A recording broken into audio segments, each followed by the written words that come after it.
যার মেয়েদের তুই হরণ করে নিয়ে আসছিস তার মা আমি। See you not for mine, Durga. Happy, relax. Don't চিন্তা অসুর। No, no, no. অসভ্য ছেলে মহালয়ার নামে ছাপড়িগিরি করছে। এই অসভ্য ছেলে নাকি কমেডি মহালয়া আবিষ্কার করে ফেলছে, যেটা কোনো কোয়ালিটির মধ্যেই পড়ে না, যেটা দেখলে মনে হয় ছাপড়িরা বেশি মাত্রায় ভদ্রতা শো আপ করছে। আমরা ছোটবেলা থেকে যে মহালয়া দেখে আমরা বড় হয়েছি, সেই মহালয়াটা দেখে আমরা যে অনুভূতিটা আমরা পাই, এই ছাপড়িদের এই উৎপাত বা এদের এই মহালয়া দেখে কিন্তু আমরা সেই অনুভূতিটা কিন্তু আমরা পাই না। ভাই, সব কিছু নিয়ে ছেলে খেলা, মহালয়া নিয়েও ছেলে খেলা।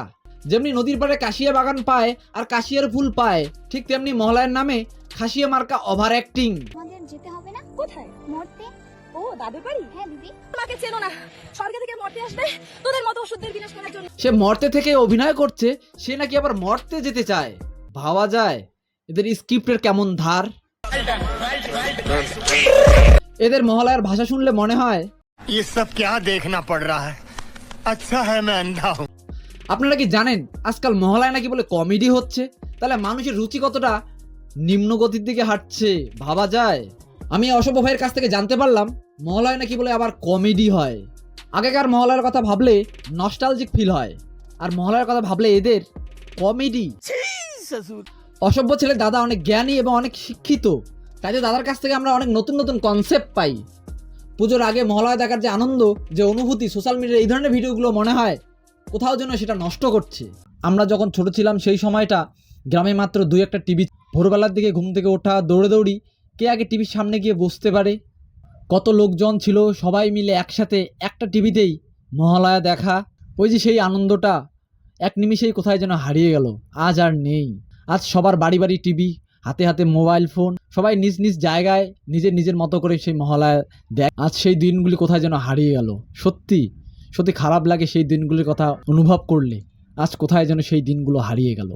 উপরন্ত সোশ্যাল মিডিয়ায় কিছু এই ধরনের ভিডিও পাচ্ছি, না মহালয়ার আওতায় পড়ে না কমেডির আওতায় পড়ে। এক কথায় বলতে গেলে আর কে ভিডিওটা বানাচ্ছে দেখতে হবে তো। অসভ্য ছেলে, যেমন তার নাম তেমন তার কাজ। মানুষের নাম বিকৃত করে গান বানা মাল। সুরতালের আগামাতা নাই, বিকৃত করে গান বানিয়ে ভাইরাল হওয়া। এখন ঠাকুর দেবতার নামে কমেডি মহালয়া বানিয়ে পুজোর আগে স্যাবলামও করছে ভাইরাল হওয়ার নেশায়। ভাইরাল তো নতুন কন্টেন্ট আবিষ্কার করেছে। কন্টেন্ট মহালয়া বানানো অত সোজা না, এটা অনেকেই জানে। অভিনয়ের স্কেল আছে, ব্যাকগ্রাউন্ড মিউজিক আছে, লাইটিং আছে। এক কথা বলতে গেলে অনেক সরঞ্জামের দরকার, আর যেখানে ভালো কাজ জানা লোকেরও দরকার আছে। আর অসভ্য ছেলে দাদার কাছে তো এটা সহজ মনে হয়, তাই জন্য যখন খেলাতে পারে না তখন শর্টকাট কমেডি মহালয়া বানিয়ে ফেলে। মহালয়াতে এদের ভাষা শুনলে মনে হয় পোলিওর টিকা বেশি নিয়ে ফেলছে। মানে এক কথায় ভূতের মুখে রাম নাম, ঠিক যেমনটা বিরিয়ানি বানাতে গিয়ে খিচুড়ি ফেলা।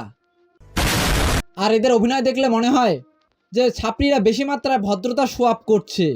ব্যাপারটা হচ্ছে গাইস, ভিডিওটা কেমন লাগলো নিচে কমেন্ট করে জানাবেন। আর ভিডিওটা ভালো লাগে লাইক কমেন্ট শেয়ার অবশ্যই করবেন। দেখা হচ্ছে নেক্সট ভিডিওয়। চলো বস।